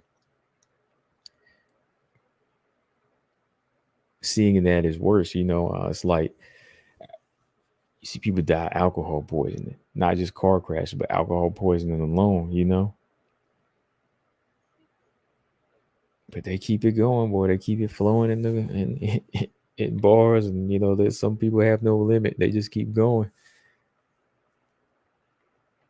And of course, you know, the promotion for it's out there. It's not like weed, you know, there's promotions heavy for something more dangerous.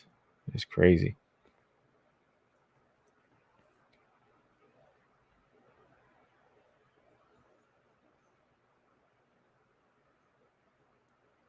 Dang, he said Oliveira is food on the ground.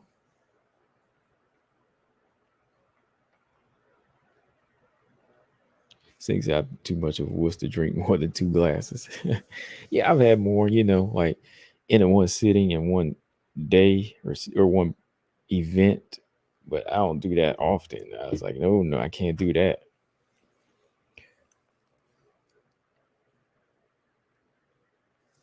Oh man. Yeah. Macy Barber turned down that fight with Manone too. I thought that was crazy. I bet that would have been a good fight. Well, maybe her team didn't think she was ready, so.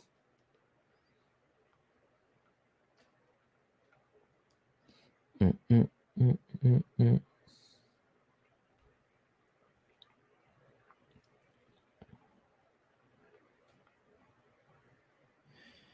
All right, y'all. So I am about to wrap this thing up here in a second. So I might jump on tomorrow because tomorrow I want to talk about. Let's see. No, we ain't got no fights coming up this week. Oh man, the next card is Mackenzie Dern and Jan Jana, right? I keep forgetting that. Panay and Ricci, October 3rd, October 1st. Oh yeah, Jose Aldo retired too, right? Jose Aldo retired.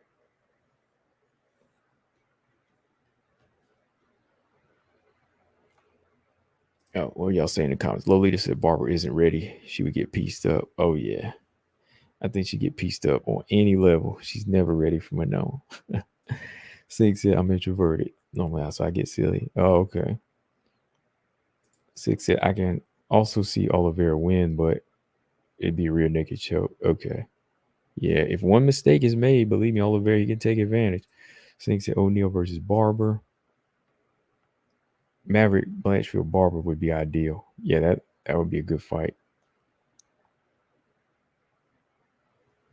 Any of those girls, that'd be a good fight. Before Manon, right?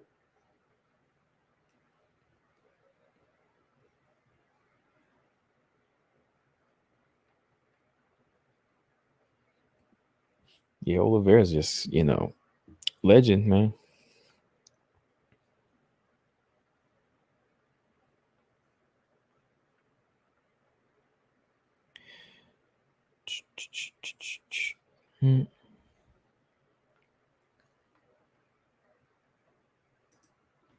Yeah, Six and Macy has slow movement in general. Yeah, that's why I don't think she would ever be able to catch up to Manon or hurt her or beat her.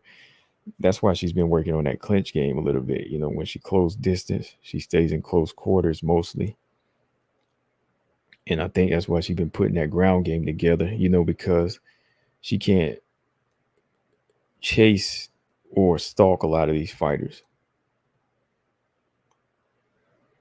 I thought Miranda won that fight, though.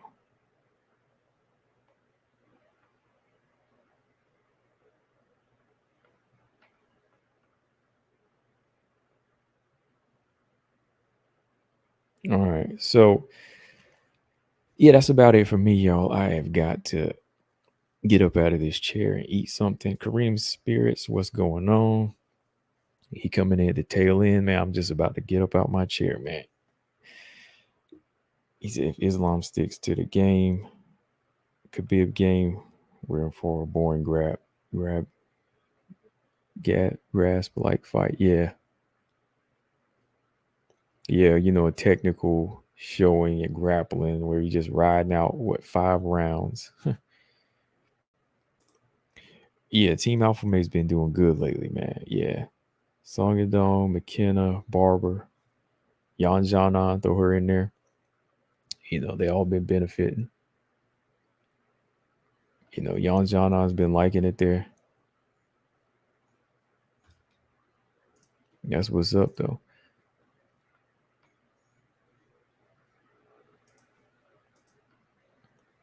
All right, y'all. So I got to get up now. Hit that like button if you haven't, and subscribe if you haven't. Once again, shout out to everybody in the chat.